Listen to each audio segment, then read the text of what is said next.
watch it all the time. Real America's Voice rocks. Real America's Voice gives sponsors the chance to put their product front and center, displayed on screen and highlighted by our anchors during exclusive segments and live events. Head to freetrumpknife.com. This means your brand becomes part of the conversation as it happens. Secure your spot before it's too late. Join us today and make your brand part of the news conversation that America's viewers trust. Real America's Voice, where your message is seen, heard, and remembered.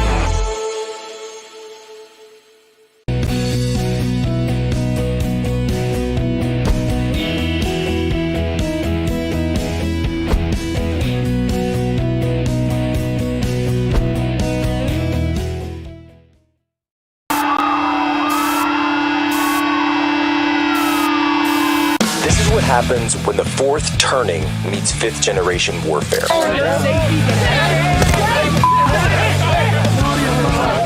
A commentator, international social media sensation, and former Navy intelligence veteran. This is Human Events with your host, Jack Posobiec. Christ is king. President Trump today acknowledging a peace agreement between Russia and Ukraine remains elusive. The president, though, still working on setting up a face-to-face with Putin and Ukrainian President Volodymyr Zelensky. We're going to see if Putin and Zelensky will be working together. You know, that's like oil and vinegar a little bit. They don't get along too well. But in an exclusive interview with Meet the Press moderator Kristen Welker, Russian Foreign Minister Sergei Lavrov making clear there is no meeting planned and there won't be for some time. Putin is ready to meet with Zelensky when the agenda would be ready for a summit. And this agenda is not ready at all. The Justice Department has publicly released a transcript and audio of the interview between Deputy Attorney General Todd Blanche and Ghislaine Maxwell, Epstein's imprisoned accomplice. Did you ever observe President Trump receive a massage? Never. There's photographs of Mr. Epstein and President Trump together. Yes. Those all appear to be social settings. Yes. That's my memory. There were social settings. I think they were friendly, like people are in social settings. I don't recall ever seeing him in his house, for instance. I actually never saw the president in any type of massage setting. The Trump administration's ongoing efforts to combat crime are showing promising results, keeping our capital and its citizens safe. Since President Trump announced his initiative, the White House has reported over 700 arrests and 91 illegal guns seized so far. President Trump now says he may also send troops to Chicago, though state and local leaders are strongly pushing back on that idea. We don't have to live like this. My message to my fellow citizens here in D.C. or all across the country would be that allowing vagrants and armed robberies to take over your city, that's a policy choice. What President Trump is showing is that if you just empower local law enforcement to arrest and prosecute the bad guys, we can take back American streets. Well, ladies and gentlemen, welcome aboard today's edition of Human Events Daily. We're here live in Washington, D.C. Today is August 25th, 2025, Anno Domini. Folks, the days of lawlessness are over. It is time to Bukele every American city. Take back our streets. And what do I mean by that? The days where you could spit in a cop's face and go viral on X, they're over. The days when kids thought it was okay to steal, assault, and vandalize are over. These are our cities. They want to say, Trump was being fascist. Trump's a No, it's called common sense. And it's something that I like to call normal. No, I'm sorry, if you're not popping wheelies in a dirt bike, driving around people, just trying to walk down the street, families, children, you are going away. And that includes all of the ATV gangs in every major city. Look, normal is when you can walk down the street in a big city and not have to worry about getting mugged or knocked out. You remember the knockout game, boys and girls? Or shop without having to worry about open shoplifters and pickpockets, or walk down the street, take your kid to, I don't know, karate practice and not have to worry about fentanyl zombies chasing you down the sidewalk, or even having to tell your son, having to look him in the eye when he says, Daddy, Why is that person twitching on the ground? And you can say, well, son, and you don't have to say, well, son, that's the benefit of freedom. That's just one of the benefits of freedom. No, it's not. We don't have to live like this. We've never had to, in fact. This is a choice. And when there is a federal nexus in all of these crimes, President Trump should absolutely take the National Guard approach that he's taken here to Washington, D.C. And I can tell you, the streets are clean. The streets are safe now. We're actually talking about going and taking the kids to the museums tomorrow for one of the first times that we've done in a long time. We might even go out this weekend. We might even go out this evening. Maybe I'll take Tanya Tay out this weekend. Maybe, just maybe I will. Because you see, folks, we couldn't do that before all this. And when I say go out, look, you could go out to certain locations, but then you had to go right away, right? You had to get out and you couldn't just walk around. Go ask Big Balls what happens with that. And when you stay out too late, when you stay out and you get in trouble. Now people say, oh, you were asking for it if you stayed out. There are parts of the world that don't have to live like that.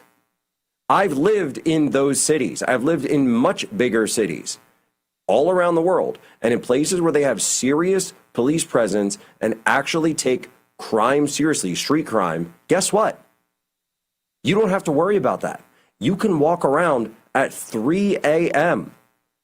There are parts of Europe that are like that. There are parts of, go look at Singapore. All right, we did a whole episode on Singapore years ago, and I would stand on business when it comes to Singapore. Go look at how clean the streets in Singapore are.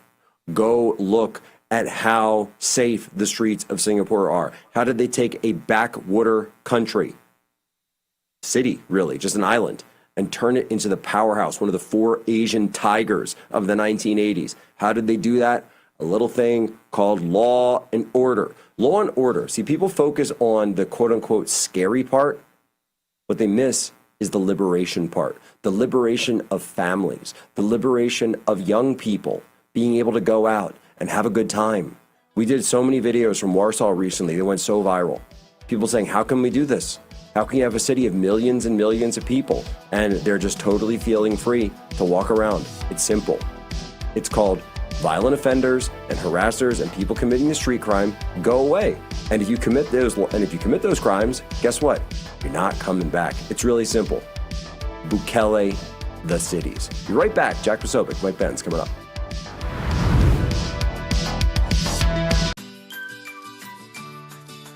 When surprise breakdowns happen, American Home Shield will be there to fix or replace parts of the systems and appliances you rely on every day. They help protect your time and money by connecting you with qualified pros and helping pay for covered repairs or replacements. AHS offers flexible and affordable plans for every home. Sign up today and get 50% off. Visit ahs.com or call 833-PLAN-AHS for this limited time offer. Hey there. Hey. Hey there, how are you? I'm with Disabled American Veterans. I was wondering if you had a quick minute to thank America's veterans for their service and sacrifices. Of course, why not? Oh, sure. Absolutely. Sure. All right. Hey, well, come on in here. I'm just going to hit record on this. I would like to thank you from the bottom of my heart. I can't even think of the words to say of how grateful I am. I just want to tell you guys how much you appreciate it. But most importantly, I want to thank you for your courage and bravery. Wow. Just thank you. Someone here who'd like to say something to you. Oh my God, you guys are awesome. Someone has something they want to say to you. Goodness, how's it going? Oh. So I just want to let you know how much you appreciate it. How much you appreciate it. I just feel honored for everything you've done. Thank you for myself. Thank you for everybody. I get to live every day, in peace because of you. A lot of people thank us, but we want to take the time to thank you, honestly, for giving back. And when you give to DAV, you are supporting veterans like Dave, myself. So thank you so much for your. Thank you. You guys are amazing. Thank you. Thank you. You can say thank you to our nation's heroes by calling the number on your screen right now and giving your monthly support of only $19. Say thank you by going to helpdav.org right now and give just $19 a month. When you do, we'll send you this DAV blanket as a thank you and a reminder that you support those who served. Please call or go online to helpdav.org right now. Your support says thank you to our nation's disabled American veterans. Nothing will stand in our way, and our golden age has just begun. This is Human Events with Jack Posobiec. Now it's time for everyone to understand what America First truly means. Welcome to the Second American Revolution. All right, Jack Posobiec, here we are back live, Human Events Daily. We're here in Washington, D.C. Now, a lot of people have been asking me about this. I've certainly been asking about it for quite some time. Ghislaine Maxwell. This is something that we've been calling for here on this program for, I think, at least 4 years at this point. Back to the very beginning of Human Events Daily, saying, why won't someone just go and sit down with Ghislaine Maxwell? You keep saying, where are the files here? Where are the files there? And I say, look, you got a source of information that is something of a captive audience, if you will, right now. It's something that I certainly remember when I was down at Guantanamo Bay and able to see how those sources of information were acquired and were utilized. And I said, look, this is an opportunity to perhaps learn some more. So the Ghislaine Maxwell tapes and depositions and videos came out, and I said it's a good first start. I spoke on War Room Saturday morning, and I said I think it's a good first start, good first meeting, and I certainly hope it's not the last. But I didn't really get a chance to dig into it too much. And so joining us to be able to do that is Mike Benz. You guys know him. He is the executive director of the Foundation for Freedom Online. Benz, what's going on, man? How you doing, Jack? So that's my assessment. You know, my read off from the top line of it was good first meeting. Right? It's a good start. And people will say, you know, we used to get this question at Gitmo all the time, and they would say, you know, I was an analyst in the human cell down there, and they would say, well, okay, well, how do you know they're telling you the truth? And how do you know? I said, we don't just, you know, assume they're telling the truth. You know, you conduct source validation, and source validation is a process that is constantly ongoing. And so you sit down, you ask your first set of questions, you say, oh, interesting. Then you go and check that out. And then you come back and you do so over and over and over again. So want to get your assessment at least on what we've received thus far. Yeah, I certainly hope what you said is how it plays out. I thought it was very interesting. DOJ did ask the questions for the most part that Twitter wanted DOJ to ask. I feel like with so many other things, as with so many other things in the Trump administration, they're very responsive to the buzz of the base. And so, you know, it was sort of an around the world tour, which was the good part of it. And I'll get to what some of the key findings were from what Ghislaine Maxwell's responses were. But I have to caveat it by saying that I sort of wish that the interview itself was conducted by a random anonymous account on Twitter with a deeper knowledge of the Epstein case, because there are many of these questions that are asked and answers that are given by Ghislaine Maxwell, and there's no real follow-up or next deep dive into what the actual meaning of the thing is, or more details about it. And so it's so funny you say that, because I had the exact same takeaway reading the transcript that, you know, I remember this was even back when I was working the human cell. That's what it would be like. You have somebody on, you know, someone's in the booth and you're sitting there listening even in real time. And you're like, what was nice back then is you could pause and say, oh, you have a phone call. And then that person could leave the booth and you could say, hey, A, B, C, D, E, F, you know, you need to follow up on this, follow up on this, follow up on this. And then you could go back in real time. Now, I'm guessing they probably had a little bit of that, because you can see a few breaks here in the transcript. But at the same time, yeah, it's exactly right. There's so much you need to follow up with on here. But at the same time, if this was just a first meeting, hopefully the first in a series of meetings, then it's actually not that bad. Right, but I guess what you're saying is, so Todd Blanche, who did the interrogation here, should have had a lurker Twitter account open, and he should have had a live thread on the lurker. I'm not saying that. Twitter, I didn't okay. say that. Okay, so what did the Clinton I can't even imagine how the legality of such a thing, but yes, basically. It's like phone a friend. Or you just grab somebody. You just grab somebody. You pull them in. Right. Yeah. No, it's true. It's just I think part of the issue here is, and this is another reason why I think for all the heat that Pam Bondi has taken, it's really not all that appropriate in my view for her to kind of be the face of it, because she's not the subject. This is not an ordinary crime or an ordinary criminal cinematic universe. The Epstein cinematic universe is something that you need. It's almost like Star Trek or something, or like Marvel. Like everyone knows the common crimes, but there are people who are really, really deep autistic nerds about it, who like eat, sleep, and breathe the entire cinematic universe. They can recount every story and sub-story and branch of it.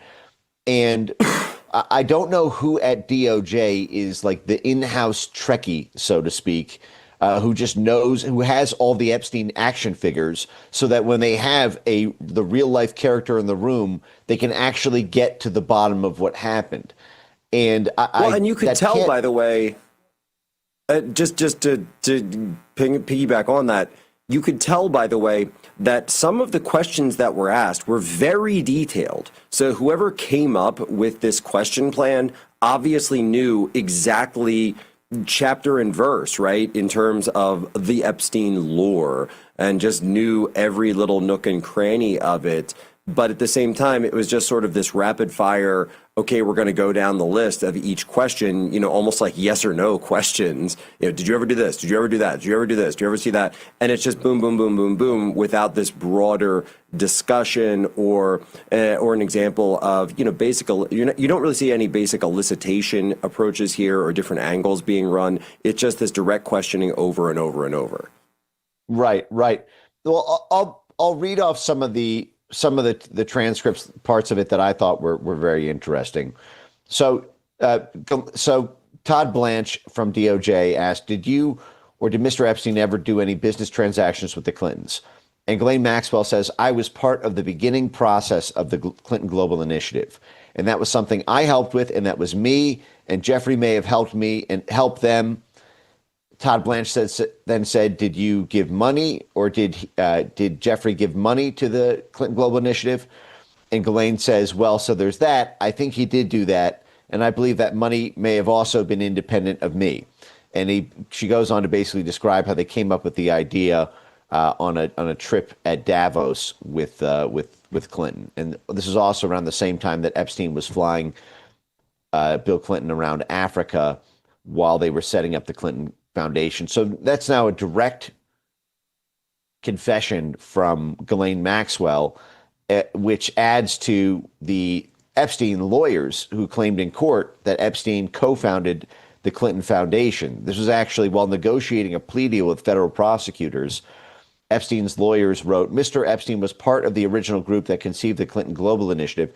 And this is also an interesting bit of confirmation, given that the Clinton Foundation is back in the crosshairs this week, as there's been reporting from John Solomon and Just the News that 3 different FBI investigations into the Clinton Foundation were shut down by Loretta Lynch during the Obama DOJ, during the 2016 campaign, and that the IRS also had a sprawling investigation into the Clinton Foundation, but that too was shut down because the IRS claimed that they did not have enough resources to investigate the Clinton Foundation fraud. So, I mean, I can only imagine how massive the fraud must be that it's too big for even the IRS to investigate. Now, obviously, this is their get out of political cronyism free card. This is their way of saying, oh, no, we didn't do favors for them. It was just anybody who commits that much tax fraud, we wouldn't investigate because it would take too much IRS resources. Right, like we're led to believe that if we had kept the 80,000 IRS agents that the IRS asked for under the Biden admin, like they would go straight after the Clinton Foundation. Yeah, it beggars belief. No, it's very simple, and we see things about how the Clinton Foundation, of course, was used to set up their own ability for pay for play schemes. By the way, it also goes back to Ukraine, Ukraine was, of course, the number one source of funds for the Clinton Foundation. I love, by the way, every time I say that, they try to fact check me and say, no, it wasn't Ukraine. It was people in Ukraine who were well, thank you. I appreciate that. Appreciate the clarity there, right? They make this weird semantic argument to say, no, it was just oligarchs from the country of Ukraine. You can't say that the money came from Ukraine. It's totally different. Totally different. Right. Because that's exactly how we talk about, Russia, their country next door. Right. No, it's just the former Ministry of Energy and the people who control all of Ukraine's media and natural gas and agricultural assets. Like, it's just ordinary civilians. These are the same kind of oligarchs that they love. I mean, the FBI took careful notes. Stephen Halper's notes, which came out. He was part of the original CIA crew during Iran-Contra, and then was an FBI informant during Russiagate. Kind of kicked off Russiagate in the summer of 2016, and they were charting all of Trump and Mike Flynn's relationships with quote Russian oligarchs, and meanwhile they're doing the same thing on the Ukraine oligarch side. But there were other exchanges that I felt were very frustrating. Particularly around the intelligence. We are coming up on a quick break here, so let's put a pause there. That was the first exchange, the Clinton Foundation, huge. We've outlined that. Coming up after the break, we are going to get into the other exchanges. Folks, we're parsing through this documentary evidence and now direct testimony from Ghislaine Maxwell to Todd Blanche, the DOJ, what was going on with Epstein and his operations. Jack Posobiec, Human Events Daily on Real America's Voice. Park it here, right back.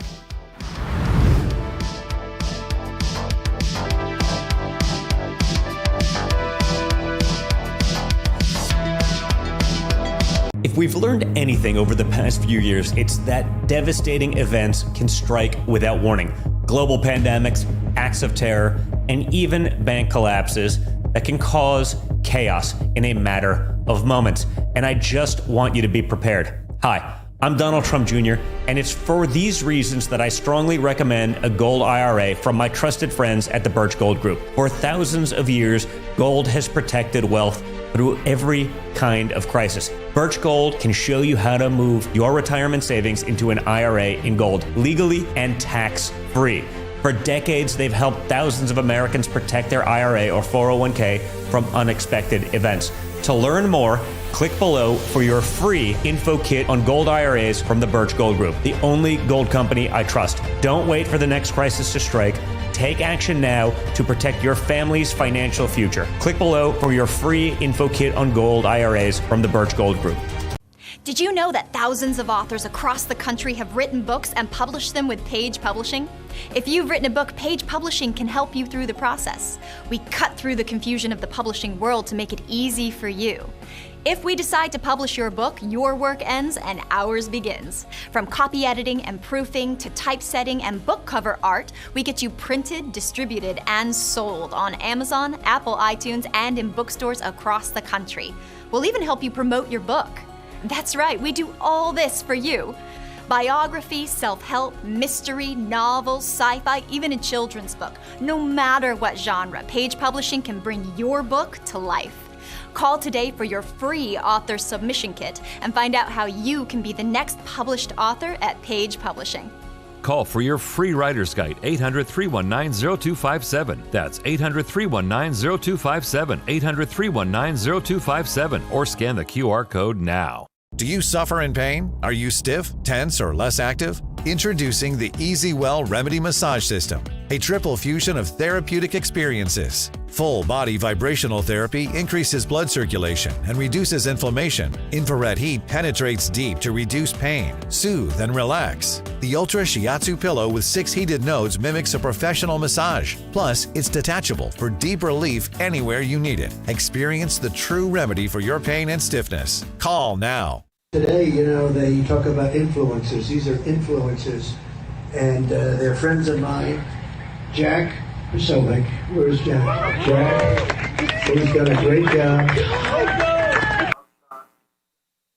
All right, Jack Posobiec, here we are back live, Human Events, daily, Washington, D.C. We're going through the Ghislaine Maxwell transcripts and the audio that's been released. In the last segment here, we just talked about how Ghislaine Maxwell admits, and this has been something that's already come up in court, that it was her money and Epstein contacts that went into the very founding of the Clinton Foundation itself. Our guest is Mike Benz. He wanted to get to a couple other exchanges. Mike Benz, what were you looking at? So there were several other funny moments in it. One is when the DOJ asked Maxwell for examples of Epstein's kind of money laundering machine, his asset recovery business. This is something that I've covered very extensively. Epstein's start in the business in the 1980s.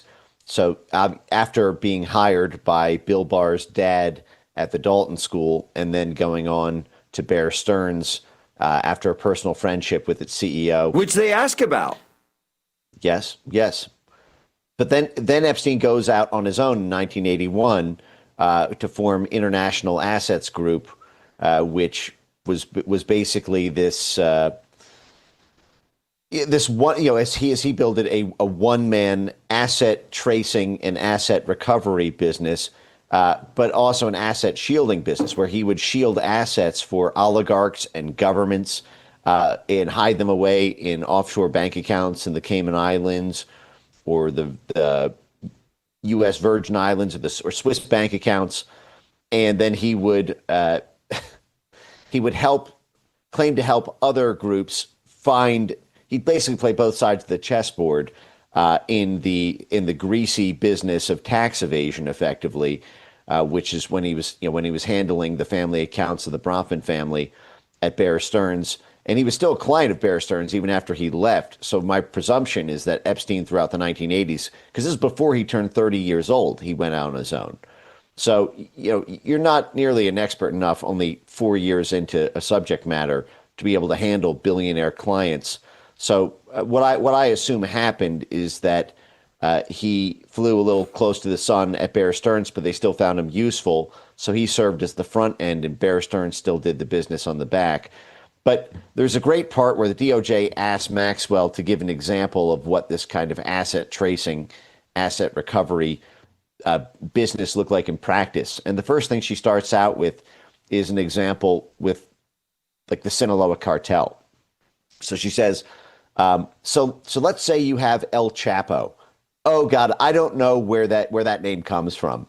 But anyway, we've got El Chapo, and El Chapo's laundering money, or he's working with the Sinaloa cartel and he steals money from the Sinaloa cartel and he moves it to wherever. So he's got stolen money from the Sinaloas.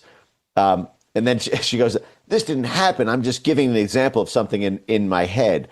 And the Sinaloa cartel says to Jeffrey Epstein, can you track down my $1 billion that the other cartel stole from me?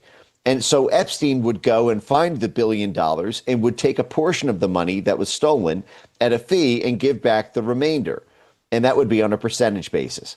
So she's talking with the DOJ.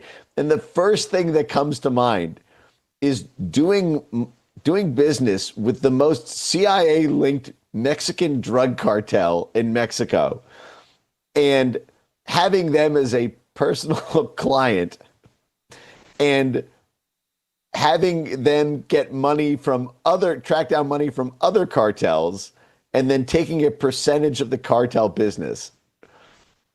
I mean, that's the first example you can think of, helping one drug cartel get money from another drug cartel.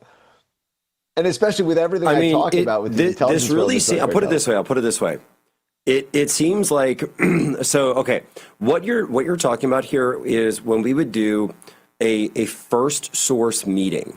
Actually, let's just say in the military context, and because I don't want to get into specifics, but what you would actually be doing is you'd be basically setting up a baseline assessment, so a knowledgeability brief or a knowledgeability base, a KB. So when you're looking at things like that, you ask these like really wide probing questions like that one. Did you ever know anything about any money laundering? And then she mentions, well, about this and that. It's like, oh, hold on. She just mentioned 5 different things that you could go off into in any one of those directions. So you want to build that in. And then off of any then further questioning plan, you would want to go and people can, look this up in the field manual. It's all out there on how interrogations work. That I'm not talking about the waterboarding, gosh, that's, or the CIA enhanced stuff. No, I mean the real stuff. That it's all based on, okay, we think that the subject might, or the source might know about these things, but oh my gosh, they're mentioning this, they're mentioning this, they're mentioning this, they're mentioning this. So then you build your plan off of that. And so you'd want to tailor. So what you want to try to do is you'd have your next session to say, okay, hey, tell me about those cartels again, right? And so maybe you have one session on cartels, then you have another session on accounts, you have another session maybe just, I don't know, planes or something like that. And so that's why I keep saying this needs to be a series, because there's just too much here. Right. And especially when it comes to the intelligence links. And this is one of the most frustrating parts of the transcript for me. The first thing I did when I popped it open is I ran a Control F for intelligence and all the different. The first thing I did was run a Control F for Mike Benz. Does she have Twitter access there? Does she know? Did she get my love letters, Jack? No. She did actually. So it was strange. Every third word was a code. Well, so this is a very frustrating part of it for me because, it's one of those things where we still don't have any official word from either the DOJ or the CIA about the internal intelligence links that Epstein had or may have had. This is obviously a long-running saga because the plea deal, the sweetheart plea deal that gave immunity to all co-conspirators, known or unknown, back in 2008 was cut by Alex Acosta, who then went on to be the Secretary of Labor for the Trump administration, after being the dean of Florida International University Law School, which is a very CIA-connected school, I should note. Florida International University is now where Juan Guaido is and Maria Corina Machado. It's like a very big South America, Central America hub. Mike, in apologies. Miami. Quick break. We'll finish this right after here. Don't you dare click away from Real America's Voice. Human Events Daily, right back. Hello, my friend. Pat Boone here. You know our country's under financial assault like never before. Our government has put us $34 trillion in debt. The interest alone's more than we spend on military defense. And what's worse, other countries no longer believe the U.S. is a safe place to invest. There's a growing international movement to dump U.S. dollars at a record pace. Some economists say this may signal the end of the dollar. Now, these countries are instead buying gold, and I'm suggesting you do the same. My friends at Swiss America have been helping Americans like you and me for over 40 years to buy physical gold and silver for delivery to our homes or held in our IRAs. I've trusted Swiss America for nearly 25 years now, and you can trust them too. So don't wait. Call or text the number on your screen today for financial peace of mind in these troubling times. Tired of the hassle and high costs of selling a home? We can help. At Ideal Agent, we'll connect you with a top local agent that'll sell your home fast for top dollar, and all this for as low as a 2% commission. We got the top dollar for our house and the lowest commission that I could have imagined. The house sold in 2 days. It was so exciting for us. Ideal Agent is available nationwide. There's no obligation, and best of all, our service is completely free. Call today or visit idealagent.com. Thinking about buying a new cell phone? Think AMAC. AMAC members have access to special pricing on talk, text, and data plans for as little as $10 per month. It's one of the many ways joining AMAC can save you money on everyday things. But that's not all AMAC has to offer. AMAC is America's leading conservative advocacy and benefits organization, guided by the principles of faith, family, and freedom. So when it comes to saving money on cell phones and service, think AMAC. Hi, Chef Daniel Green here with Rice Robot, the 1, 2, 3 rice cooker. Watch, 1 add the white cup for rice, 2 add the blue cup for water, 3 click it and let Rice Robot perfectly cook it. The secret is perfect cook technology for even cooking. Then Rice Robot senses when it's done, auto stops and keeps it warm to serve. It won't burn, overcook or undercook, guaranteed. Get the complete Rice Robot cooking system, all for just $39.99. Order now. And Jack, where's Jack? Where's Jack? Where is he? Jack, I want to see you. Great job, Jack. Thank you. What a job you do. You know, we have an incredible thing. We're always talking about the fake news and the bad, but we have guys, and these are the guys who should be getting Pulitzers. All right, Jack Posobiec back here because you didn't click away. You wouldn't dare, never would, from Real America's Voice. And this is Human Events Daily in Washington, D.C. We're on with Mike Benz. We're talking about these questions and these tantalizing questions.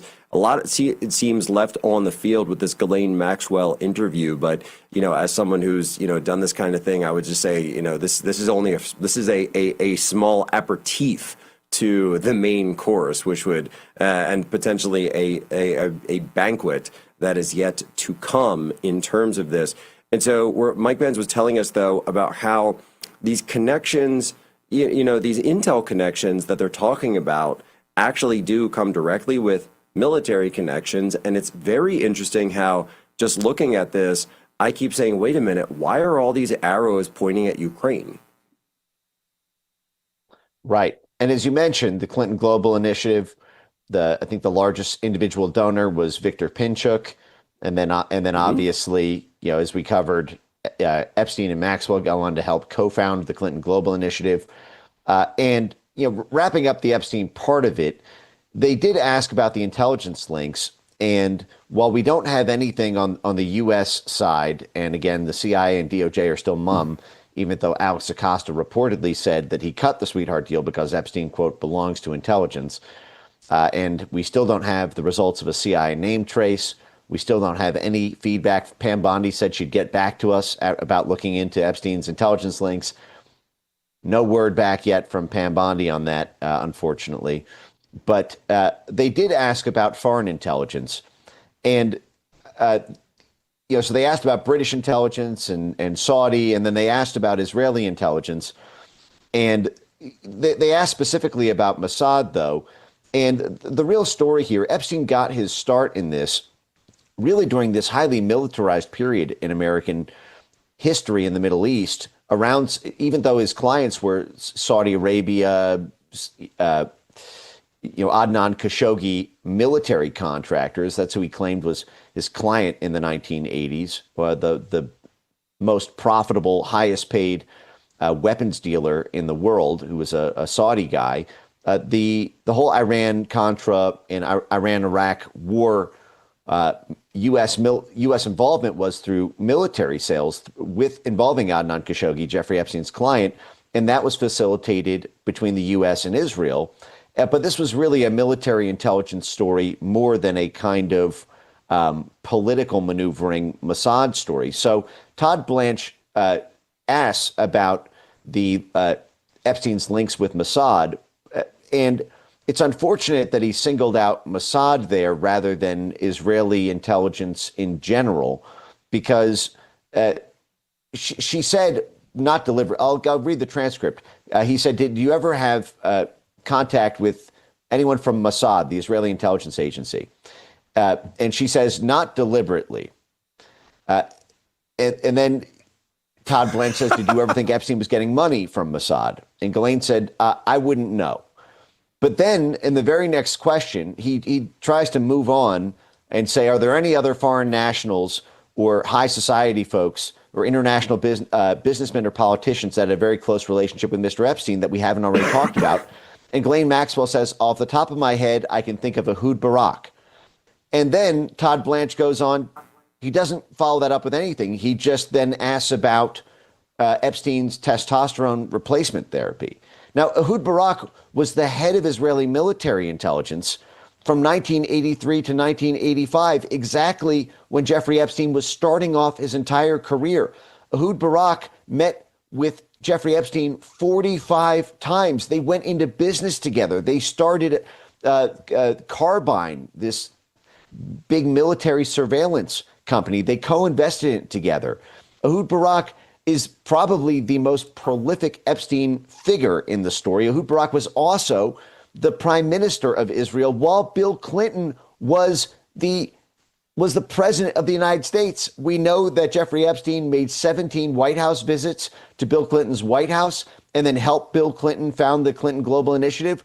At the same time, Ehud Barak was president, coming from running Amman, Israel's military intelligence.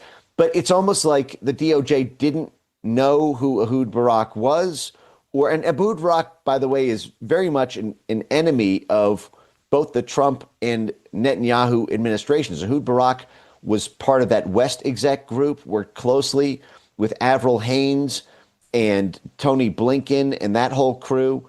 They've been trying to revive the Israeli Labor Party as a buffer against the Likud. So there's this kind of international alliance between the Democrats in the United States and Ehud Barak. And the fact that DOJ, she volunteered it. Maxwell volunteered it. And no questions about probably the single most prolific figure in the foreign intelligence side of this. And so I found that to be very frustrating. But obviously, this whole military intelligence side, it's always unclear whether the DOJ is avoiding those questions because they're simply not versed enough in the subject matter expert, or they don't want national security secrets, or they don't want necessarily things on the record that they don't want to get too close to. So that's also, I think, the kind of protective shield that has been over much of Russiagate and the Ukraine affair coming into these past couple months of disclosure out of ODNI and FBI. Well, I think that's right. And President Trump clearly using this and Tulsi Gabbard with these disclosures on Russiagate to kind of reset the context of all of these conversations to say, look, there never was anything between us. That's all now been litigated. Let's sit down and have this conversation. Look, I was there in Anchorage. People can see with their own two eyes. I saw with my own two eyes that there was this direct relationship, certainly between the president and Putin when they came off the tarmac together, or they met at the tarmac, I should say. But at the same time, when it seemed as though, I'll put it this way, it seemed like the two of them could probably work out a deal together. The problem when it came to the deal of all the Europeans when they got back to Washington, D.C. on Monday for that multilateral meeting. Yeah, that's exactly right.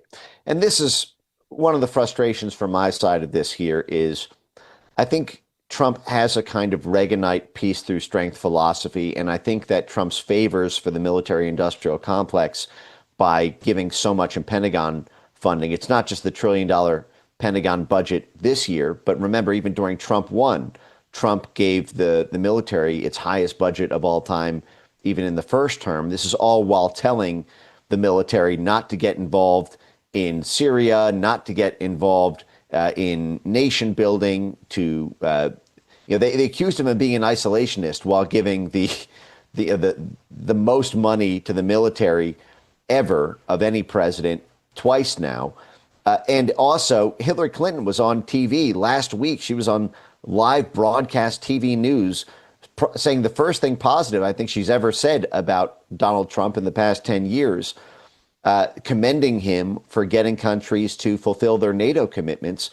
But NATO is the big blocking point in the Ukraine negotiation. And not only that, NATO is doing a lot of the civilian censorship work that both President Trump and Vice President J.D. Vance are campaigning against. And so I understand that the strategy that the admin is pursuing is keeping the coalition together. You know, it keeps the Lindsey Grahams and it keeps the internationalist wing of the Republican Party somewhat loyal because they're getting their cut of the corpse, so to speak. They're getting their cut of the pie. But what you're running into here is that we're beefing up an organization that is on the other side of the negotiating table with us in terms of our own foreign policy. So, you know, the analogy I've been giving, it's like giving a dog steroids and then telling it to stay in the house, or like giving a dog amphetamines and telling it to sit still. It's giving it more money than ever. Or when we give our kids cupcakes and we tell them they're not allowed to run around, or that they have to go straight to bed. No, it's the marshmallow test. It's like the marshmallow nose. Yeah, exactly. Yeah, they're not going to. Mike Benz, hey man, I got about a minute left. I know you got to run. Tell people what your coordinates are, because there's so much more to come of this. And look, if President Trump wants to drop the hammer, we all know he will. Yes. Okay. Find me on X at Mike Ben Cyber. My foundation's work is at foundationforfreedomonline.com. You can also find my video archives on Rumble and YouTube. That's right. And in fact, there was, and just by the way, there was a piece in the Washington Post this last weekend saying that one of Zelensky's advisors saying, look, we are getting a lot more pressure from the White House, talking about financial and perhaps even intelligence cessation if they do not agree to this deal. So we will see. Broke that down on War Room. Park it here, folks. We ain't going anywhere, and neither are you. Real Marcus Voice, Human Events Daily continues.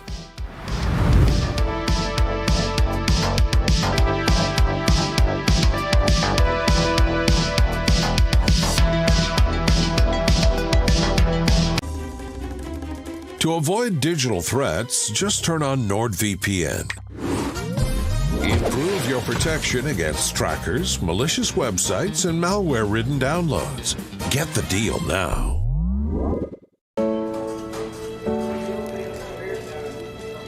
Hey, just want to say thank you for your service. Yeah, sure. I'm sure you've heard that before, but we want you to know that we understand the freedoms and liberties in this country are because of people like you who served and gave everything for the cause of freedom. We don't take that lightly. So thank you for everything you've done and sacrificed for us. Thank you so much. That means a lot to me.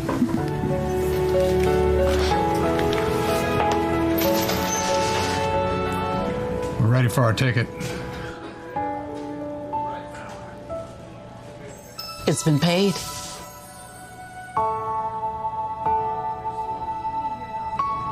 People thank me for my service all the time.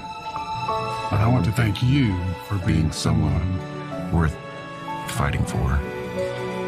You make it all worth it. If you really want to thank me and other veterans like me, go to helpdav.org and support disabled American veterans. That is the best way to say thank you and keep our promise to our nation's heroes. You can say thank you to our nation's heroes by going to helpdav.org right now, or call the number on your screen and give your monthly support of only $19. Your support lets our disabled veterans know you appreciate them and everything they have sacrificed for us. When you do, we'll send you this DAV blanket as a thank you and a reminder that you support those who served. When you support DAV, you're showing veterans like me that you were worth fighting for. Please call or go online to helpdav.org right now. Your support in this moment honors our veteran service. Hey, did you find the manual? Yes! Summon Dale! Who's Dale? American Home Show now provides video chat with live repair experts for home fixes over the phone. Let's go fix that oven. Okay, Dale. Sign up today at ahs.com. Jack is a great guy. He's written a fantastic book. Everybody's talking about it. Go get it. And he's been my friend right from the beginning of this whole beautiful event. And we're going to turn it around and make our country great again. Amen. And what the penalty is going to be, if you burn a flag, you get 1 year in jail no early exits, no nothing. You get 1 year in jail. If you burn a flag, you get, and what it does is incite to riot. I hope they use that language, by the way. Did they? Yeah, incitement is incite to riot. And you burn a flag, you get 1 year in jail. You don't get 10 years, you don't get 1 month. You get 1 year in jail, and it goes on your record. And you will see flag burning stopping immediately. All right, Jack Posobiec back live. Impromptu, interesting cultural debate that President Trump has reignited here regarding the burning of an American flag. Now, this is an interesting one because it goes all the way back to the late 1800s, early 1900s, because during the Spanish-American War, this is really when many states began, and World War I, this is when many states around the country began passing laws banning the desecration of the U.S. flag. By the 1930s, 48 states had statutes criminalizing burning, mutilating, or defacing the flag of our great nation. However, it was in the 1930s and then even a little bit after in the 1980s that the Supreme Court began striking these down. And this is, it's talking about flag burning and then really the Vietnam War is when it came up. And the incitement statute that they're bringing up, that decision was only made in 1989. So states have had these on the books for quite some time. Now, personally, I'm all for it. A nation is important, and the nation's symbol is the American flag. In Poland, it is a criminal act to desecrate the Polish flag. If you do not enshrine these things in law, if they do not get special protection, then people will not believe they have any special protection. Libby Emmons, the editor-in-chief of Human Events and the Post Millennial, is joining us now. Libby, what do you think about the new executive order? Yeah, I was watching this along with you and along with a lot of people here in America about the flag burning, and I was of two minds about it. On the one hand, I am not in favor of burning the flag. I don't think that that's an appropriate action. I love this country. I think we should all love this country, and we should honor the country by honoring some of the symbols of the country, like our flag. But on the other hand, looking back at the Texas v. Johnson decision from 1989 and the reasons behind burning the flag, and the statute there about incitement, I do think that it is a form of political speech to burn the flag. We saw that in all of the instances that you mentioned. It was a big deal, in the Vietnam era and civil rights. And so I wonder if it's appropriate to legally ban it, or if this is yet another thing that we Americans should not be told legally that we cannot do. Is just something that we should not do, and we should know better than that. Ideally, if someone's going to burn the flag as a form of protest, it has to be the ultimate severe thing that they are actually protesting, and not just, your garden variety random foreign wars. So it does seem, though, that he's constructed the language, and that the White House office that puts this through, they've used language that directly relates to that 1989 case because they want this to be reviewed by the Supreme Court. It seems very much as though they're trying to incite a Supreme Court review of this, which they know they'll obviously get.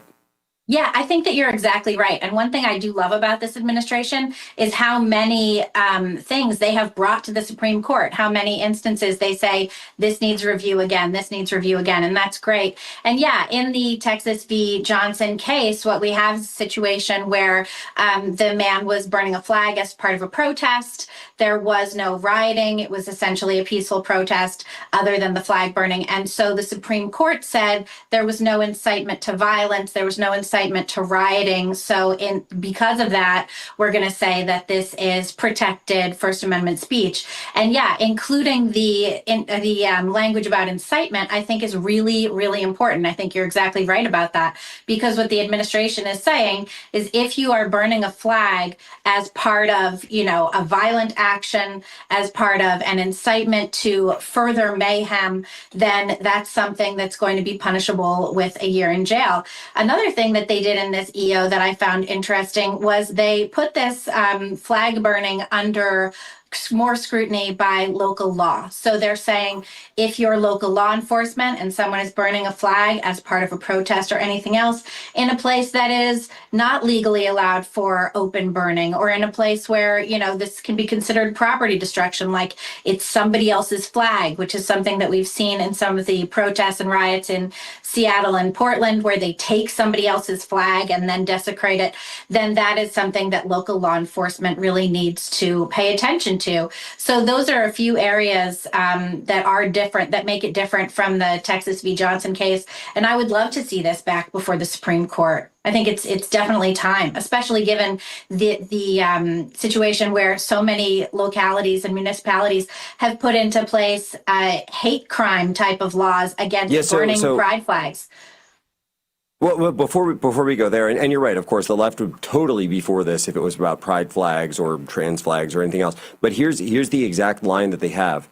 Notwithstanding the Supreme Court's rulings on First Amendment protections, the court has never held that that American flag desecration conducted in a manner that is likely to incite imminent lawless action, or that is an action amounting to, quote, fighting words, is constitutionally protected. And they specifically cite the Texas v. Johnson case of 1989. And so this is exactly what they're talking about. They're saying that in these, basically, I guess it's like, if you're going to perhaps, burn a flag on your own property in private, that this is based on and I'm not a lawyer, my reading of it, but it seems as though that would not necessarily be covered by this. But what they are talking about, and I think we just had it up there, one of the crazy Union Station riots that was going on, more of those situations. Yeah, I think that that's right. And if you look at this this footage, and we've seen a lot of footage like this. I can't remember if I was at that one or not. Yeah, well, there's been so many, right? But if you look at this kind of footage and what they're doing, this is intentionally designed to be inciting, right? I mean, a lot of these kinds of protests are the ones that in 2020 then would see the destruction of statues, which also Trump has signed an executive order saying that that's absolutely not allowed. And I think that a lot of times what protesters are doing, what? Oh, I was just going to add, there is a line here specifically pointing out that this is also being used by foreign nationals now, and we saw this in the LA riots, to act to intimidate and threaten violence against Americans because of their nationality and place of birth. They're talking about Americans whose nationality is American and that their place of birth is America. So why would a foreign national be given First Amendment protections to burn our flag in our country when they're not even from here? I mean, to me, that's ludicrous. I mean, I would even, if we had longer time, and maybe, who knows, maybe we'll see each other in Timcast this week at some point, hint, hint, that, the phrase freedom of expression is found nowhere in the Bill of Rights. This is something that was added on by courts later in the 20th century. I don't think the founding fathers ever intended for the First Amendment to include freedom of expression, any and all expressions. Clearly, there were lots of expressions. I mean, they used to tar and feather people back in those days, but they didn't write that was protected by the First Amendment at all, and they clearly could have. I mean, this was a time of great public political intersection where you saw things like that, but they didn't protect that. They specifically protected speech, and I think that is the spoken word and the written word. I don't think that it extends to this crazy broad place where we brought it now. Yeah, I think those are really good questions. It also brings up the question of campaign contributions. Is that freedom of speech? Is our political contributions freedom of speech? And then you also have questions. We saw last year in New York City, pro-Palestinian protests where people were taking down American flags, not burning them or desecrating them, but taking them down and putting up Palestinian flags instead. Is that something that is protected speech, or is that a violation against the flag and against symbols of America? There Libby are so Emmons, many different folks, questions. Go give her a follow at Libby Emmons, and of course, always be reading humanevents.com and thepostmillennial.com. Ladies and gentlemen, as always, you have my permission to lay ashore. Selling your home shouldn't be expensive or stressful. At Ideal Agent, we'll connect you with a top local agent that'll sell your home fast for top dollar, and all this for as low as a 2% commission. Ideal Agent connected me with the best realtor in my market, and I saved $12,500 as a result of it, and I got more than my asking price. Ideal Agent is available nationwide, there's no obligation, and best of all, our service is completely free. Call today or visit idealagent.com. Most men over 40 look into the mirror and see this, when they could be seeing this. Most men over 40 look into the mirror and see this, when they could be seeing this. Most men over 40 look into the mirror and see this, when they could be using this.